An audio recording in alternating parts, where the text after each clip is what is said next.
Hey, book lovers. Welcome to Seriously Sandra, where we get real about books and the brilliant minds who create them. Today, I am beyond excited to chat with the Piper Huguley. Oh my gosh, we're going to dive into the stories, the plots, all her writing magic. So grab your favorite drink, get cozy, and let's chat books. Welcome, Piper. Thank you for having me, Sandra. I appreciate being here with you. Ah, oh my gosh. I just love you. And for the viewing audience, I have to tell you, I met Piper. She did an event with us after I read her book, by her own design. I'm going to the second one. I came first. And it was so fascinating to me to learn about Anne Lowe and this whole story. And I was just like, oh my God, I wanted to know more. And I heard a talk you had given in one of your interviews, and I was like, oh my gosh, we have to have her. So for those who don't know, tell us a little bit how you got to find out about Anne Lowe, who she is, and what By Her Own Design is about. Well, growing up as a young child in Pittsburgh, Pennsylvania, I was a little nerd for all of those early years. Here's what I would do. I didn't, when the summer came and school was out, I assigned myself a project to go and investigate at the local library. My mother would give me my little bus fare and say, Oh, get on out of here, go to the your local library. So I'm always grateful and appreciative to them for what they would do, for however many days of the week the library's open. There I was. mm-hmm. And one summer, my project was the Kennedy assassination. Oh. So I learned everything that I could about the Kennedy assassination and then expanded that to the Kennedys. And I was interested in looking. I mean, when I say young nerd, I was like 8 or 9 doing this, not very old, looking at who the Kennedys were, who the Black people were in their orbit. And I've learned by my study that JFK had the first Black Secret Service agent and the first Black astronaut, but he didn't go up for, Really? yeah. Yeah, he didn't go Oh, up. We know why. uh, Early 1960s, wasn't time yet. in case somebody doesn't know, He was in right? the program, but it wasn't happening then. You know what I'm saying?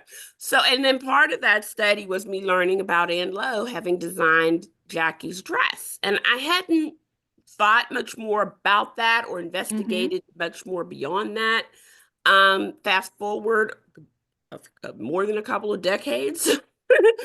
And I'm hanging out on social media, and my the woman who was going to be my editor, she had a practice of tweeting out or retweeting articles about interesting factoids, and then she would put a comment on and say, and who's going to write this book for me? And so I knew that my friend Kaya Alderson Mm-hmm. had gotten a contract that way by writing the first historical fiction about the 688, which everybody knows about now because of the Netflix movie. But Right. back then, about 5 years ago, more like 6 years ago, seven maybe, she had read an article and got a contract to write Sisters in Arms. So this editor tweeted out an article about Anne Lowe and said, "Who will write this book for me?" And I saw that and I said, oh yeah, and Lowe, I know who that is, da, da, da, da. Hadn't registered more with me in terms of what she was. I just knew she had made the dress. I read the article and then I read some more about her. And this is how big of a nerd I am. When I saw her dates, I saw her death date. And I said, oh my gosh, that was the day after Charles and Diana got engaged. I didn't have to look that Really? up. I knew that. Oh, That's how big of a nerd I am. And so, but it's okay. I'm just gonna hold on. I gotta love up on you on that.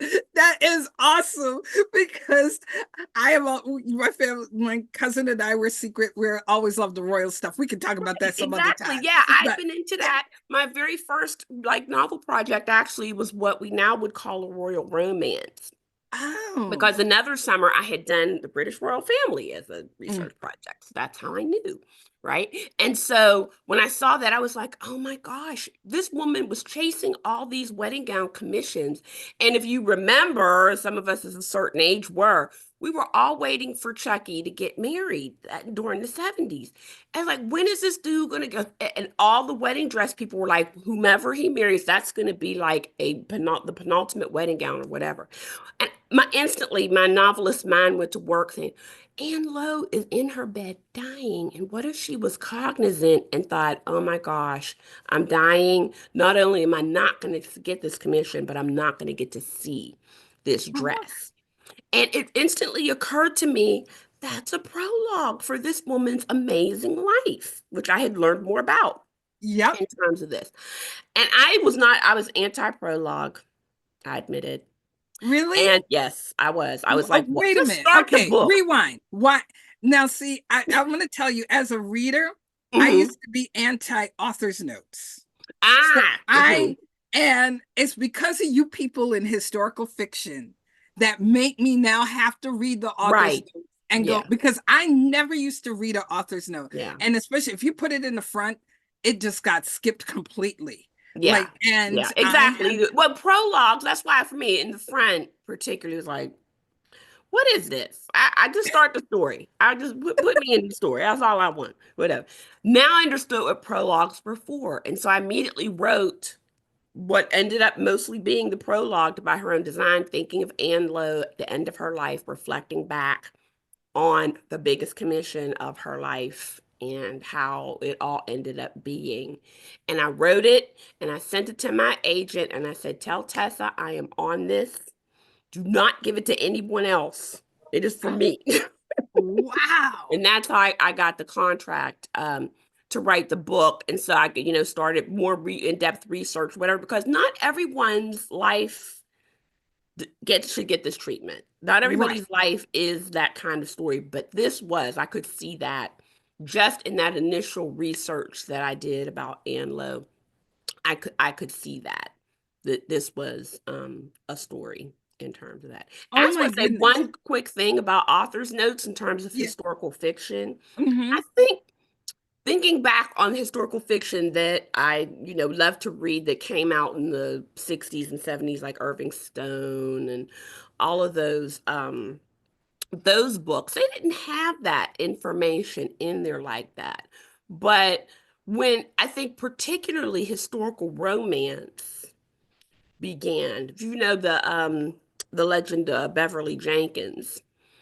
She was one of the ones back in the 80s, early 90s who started putting in the stuff in the back because people started questioning her history. Yes, because they were like because I was just having this conversation actually yesterday that Hmm. it was Hmm. nice and Beverly Jenkins came up that Hmm. she did historical romance that was Hmm. not just a slave enslaved narrative. Right, right, right. And Yes. when she started publishing her stuff, it was 94 actually when she started publishing, people started asking questions about her history. And so she would append this thing in the back with a list of her resources to say, this really happened. And if you care to look it up more, then da, da, da, da. And I think that was one of I'm not saying she was the first one to do it, but she was among the Hmm. first to do it. And that was the reason why she started doing it. And then other people started following suit, particularly when you get a lot of these historical fiction novels that I think really kicked off in 2010, and Ms. Bev and I have talked about this before, with the publication of Jewel Parker Rhodes's book Douglas's Women. Oh. And the fact that Frederick Douglass was a player from the Hmm. Himalaya, there's this women, plural, right? That is this dual narrative that toggles between his first wife and his mistress, right? And Jewel Parker Rhodes did the same thing. And she kicked off, this is like one of these things that I do in terms of research or whatever, what I call the wife of historical fiction um, circumstances where all of these other people came forward and began to write these historical fiction books about the wives of great and famous men or anybody who's related to a great man, that she kind of kicked that off with Douglas's women, but everybody kind of doesn't remember it. I love that. And I'm going to go back, and now you're going to send me down my own little rabbit hole with that. And I find it fascinating because Victoria Christopher Murray, with her newest release, Harlem Mm-hmm. Rhapsody, Mm-hmm. I have found people are saying the same thing. Like, what we knew, our our esteem of W.E.B. Du Bois and what we knew, and then you're like, you don't want to know that he was a player or you don't want to know that you don't. I mean, we all Child, have I teach that. at the place. I teach at the very place where there is a huge bust of his bald head out on the quadrangle that I have to walk past all the time. So, and So, every time I go past it, I'm like, mhm, I call him right? Slick. I call him Slick Willie. That's what I call Oh, that is so fun. And because of that, right? And that's why I love you historical fiction writers and him. Hmm. authors, because you're doing a lot of the research, and you're finding the inner stories, Hmm. and not what we learn in school, Right. right? Not what we're Right. taught, but Right. you're giving us the depth. And I have to tell you, By Her Own Design was very personal to me. And I have mentioned it to you before, that you taught me the real specific difference, and making sure you say that Anne Lowe was Jackie Kennedy's dress designer, not Hmm. seamstress. Right. Right. Exactly. And you're Exactly. very adamant about that. Hmm. Hmm. And in fact, I'll just, I know we were putting up a post about you, and our Jess, who does our social media, she had put that in and wasn't even thinking, and again had wrote seamstress. I'm like, you cannot Hmm. put that up there. I'm like, go Hmm. edit. I saw it real quick. Go edit it real. No, no, no. Please, please, dear God. Right. Thank goodness you caught it, because Oh, but the child. real for me, for the personal education, my mother was a seamstress, Hmm. and Hmm. so was my aunt. Hmm. And when they came to this country, my aunt was actually a dress designer, and Hmm. she Hmm. wanted to go to design school. And they told her that Black people here don't do that. Wow. And they shifted her. And so her early career, she was And a that was even model. after Anne Lowe. Okay. She became a model and a hairdresser, and they shifted her into hairdressing. Wow. And that's, but even later in life, like if I had something and I'm like, I would take it to mom to Hmm. sew. But if I said, Mommy, I need you to do this, she said, go see your aunt. Wow. Wow. Right. Hmm. And because Tia had the vision, Hmm. Hmm. Tia Hmm. Chichi had vision. She could That's look at the something and vision. see. Yes. And you taught me, because I never really understood their story. And Hmm. I wish to Wow, that's God in cool. heaven that they had both been still alive when your book came out, Yeah. because I Yeah. would have sat there soaking it up very differently about their life. So Yeah. my hat's off to you, Oh, thank you for saying because that, you for made me sharing that. appreciate that difference. And can you really just tell our listening audience why it's important to make that distinction? Well, I think even in terms of what the audience probably already knows, when we have that term fashion designer or dress designer, we're thinking, when we think of the house of, it's usually the house of some white man, right? Or, all the names that we know, the brands that we know, or whatever. Usually white men. And then sometimes we come across a few in our minds of white women. But at least for me growing up, not even thinking of Anne Lowe in this way, knowing who she was, but not having been introduced to her that way. Because all the Jackie biographies I ever read, they either don't mention her by name, or they say things like the family seamstress, Mhm. which is not true, right? So all of that, ignoring all of her history, having designed for Roosevelt's and Vanderbilt's and DuPont's and Marjorie Meriwether Post and all of that, besides Jackie Bouvier in her Deb dress when she was Deb of the Year, and all the relationships she had with that family for nearly 20 years of custom bespoke designs, right? There's a difference. And Yes. I like what happened with your aunt, right? This notion that, because I said when Anne Lowe went to design school, that was in the early 20s. So I don't know if that was the time of your aunt or whatever, but they were No. still kicking folk out, right? They tried to kick Anne Lowe out. So, you know, only accepted her because of her money and then made her create a circumstance where she wasn't in the classroom, but halfway out the hallway to attend school. So, this label, this wording is applied to a certain group of people. And we still, even when the Met Gala happened the other day, I was right in front of the TV and everything watching. I'm Oh like, my gosh. Okay, hold on, stick a pin. Who is who was your favorite in the Black Dandyism? oh, well, I kind of had a preference between Coco Jones and Zendaya. That was my two. Zendaya to me was just I saw her and it just took my breath away Took my because breath away. Took my it breath was so away.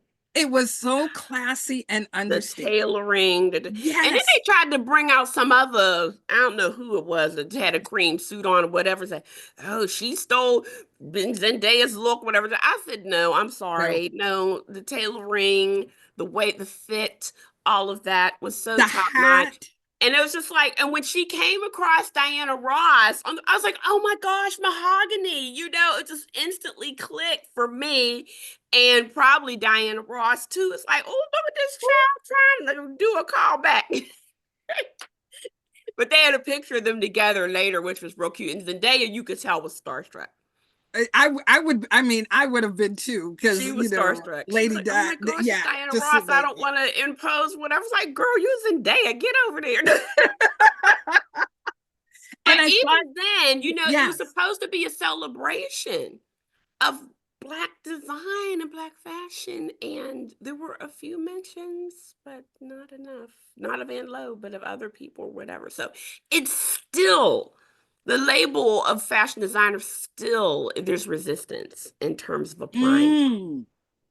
Yeah. And it's interesting that you say that because when I saw the original around the Met Gala, Mm-hmm. I did not realize what it was supposed to represent. And then Mm-hmm. Mm-hmm. afterwards, and I heard, I'm like, wait, and you were right.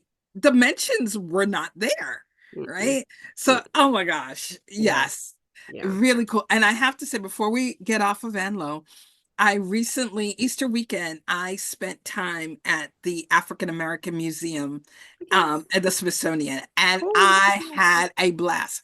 And so, do you know, I was tickled pink when I saw the Anne Lowe yep. exhibit, and I'm like, Yep. oh Yep. my gosh. And I have to say, it's because of you.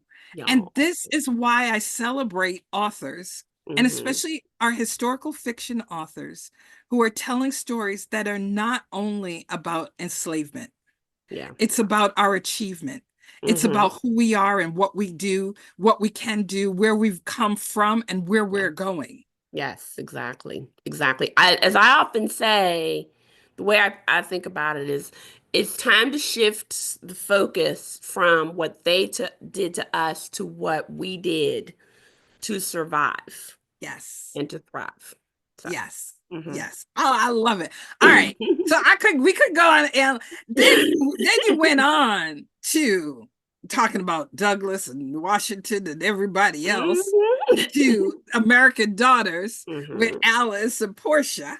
hmm And we had some interesting, and I thought this was an interesting around the friendship between these two. What made you decide to write American Daughters and how did that come about? Well, again, I have my little projects, and one of my ongoing projects for the past more than 10 years now has been the Washington family.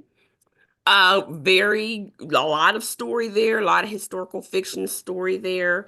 But one in a little footnote, and this is where all of these women's histories are located. So we were talking about the historical fiction authors in terms of the stories that they've brought out, whatever. And for me, what historical fiction does is it plants seeds, and it also does this thing that I also call putting butts in seats in history classrooms, where Mm-hmm. people might get intrigued enough to follow up on and study and expand, really to give history not just the narrow view that it's been, but to expand and include all of these other people.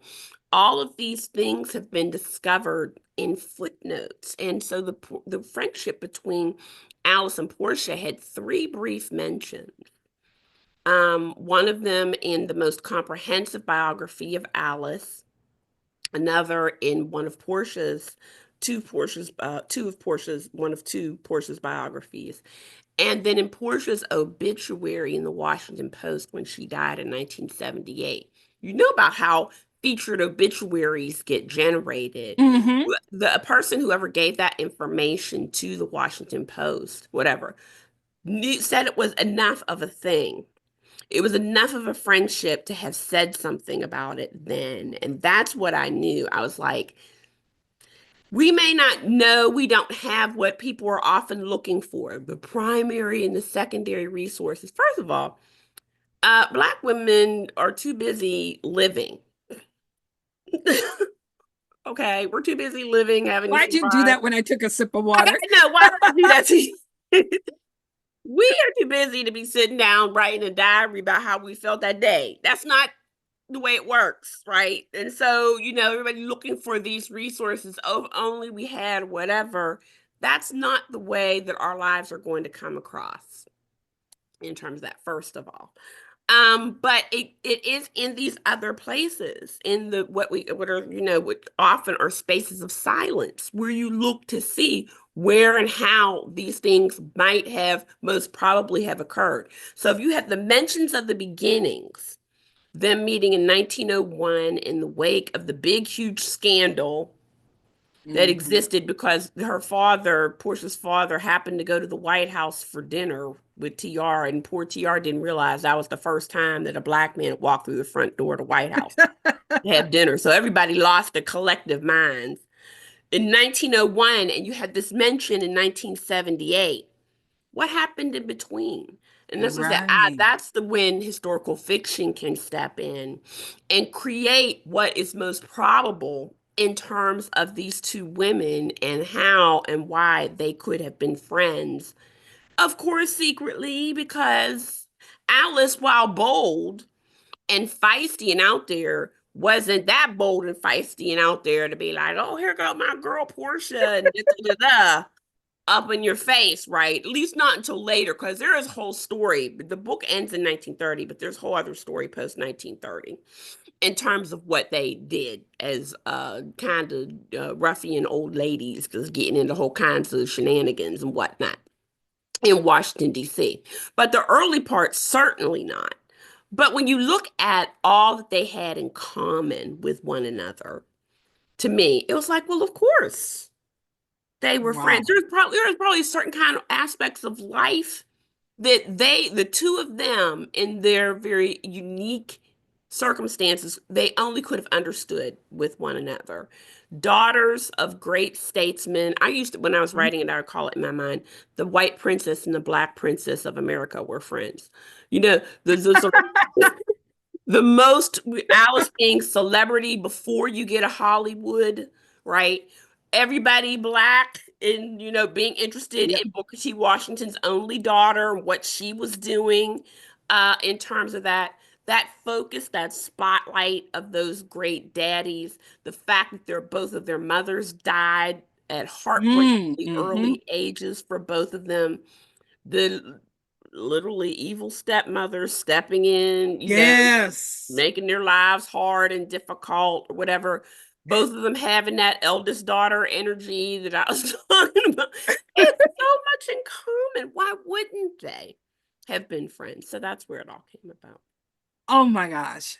It was a wonderful book, and Thank again you. encapsulating the friendship, and I like that, the different statement royalty, the daughters of, Mhm. and living in the shadows of their dads, and Oh, I of these forgot about the husbands, because if daddy looks like that and yeah, daddy's great, and at a time when that's the first thing women are supposed to do is get married, who are you going to find that can measure yes, up to daddy? And of course, yes, neither one of their husbands measured up, exactly. you know. Oh, So, oh, hmm. see, I'll tell you. All right, I want to know because I'm nosy. What are you working on? Yeah, that's the thing. See, I'm working on You several don't have to, things. nobody will know. No, no. I've been working on a thing for several years, meaning some of these things do take a while to Hmm. generate in terms of that. The unfortunate thing, though, is we're having a bit of a downturn in Mm. terms of this kind of story being told. And so, I have my project and I keep working on it. And, publishing can be cyclical. So, Hmm. I may come back around to it in terms of, what, the thing that I've been working on in terms of Elizabeth Keckley and her as the modest to Mary Todd Lincoln, but she was way more than that, of course, Oh, okay. in terms of the her aspects of she's like I call her the Forrest Gump of the 19th century. Oh, okay.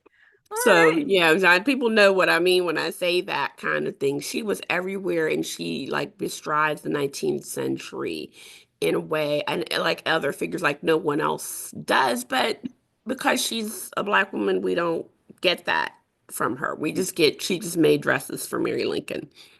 So Ah, yeah, and there is a historical fiction book out there, which some people say or whatever, but I just and you academic. gonna do your thing and make it real and accessible and make us think about our own heritage very differently.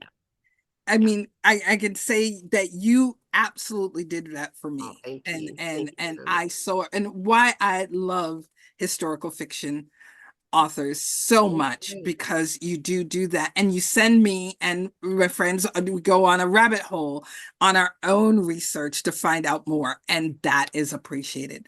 Well, as Thank we're winding down, I have some fun questions for you. Yay. All right, who would if you had the chance that you were going to donate 3 books to a library, not your, and I always tell everybody, not your own, Hmm. what 3 books do you, or that you absolutely adore and you think should be, that you would want to say you are donating these 3 books?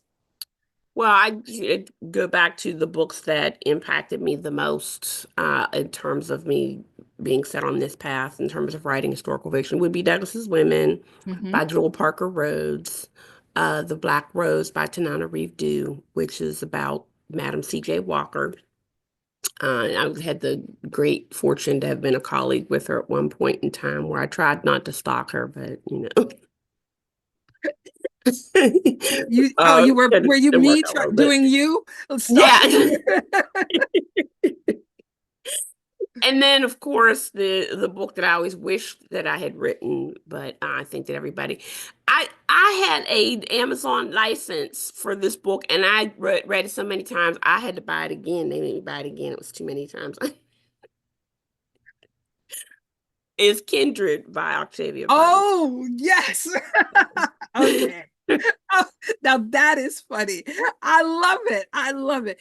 And That's bad. When you've read it when that you, many times on your Kindle, they're like, exactly, and they're like, nah, nah, nah, nah. All right. What's your favorite children's book? my favorite children's book. In the realms of historical fiction, in terms of stuff that, Anything you want to, yeah. Do I'd you have read one? as a kid, the thing that influenced me the most that I had read, but has undergone some historical revision, whatever, is Little House on the Prairie series. Hmm. I say that because that one Halloween, I was Laura Ingalls Wilder for Halloween. And Oh, my mother didn't laugh at me or whatever. She just sewed the little dress, made the little sunbonnet, and I put it on my afro. I had to push it Oh, down, tie the strings together because it's on your afro, it's gonna spring up. oh, I love it. Okay, you win. You just so win with that. I love it. All I right. told you I was a nerd, serious. I love it. I love it. Oh, where can people find you? If they don't, they need to know more about you. Where can they find you? I am on social media on Facebook with my name, on Instagram with my name with an underscore between Piper Huguley, whatever, and I'm on Threads with my name and Blue Sky with my Awesome. Oh my gosh. I name. have to say, wow, what an incredible conversation. Thank you. Huge thanks to Piper for sharing your journey, your insights, love of fashion. If you haven't read Piper yet, what are you waiting for? Come on. You've got to read these books. You will not be disappointed. You know, and check the links below to follow her. Don't forget to like, subscribe, and drop a comment below with your favorite takeaway from today's conversation. Until next time, keep reading, keep dreaming, and keep sharing your own story.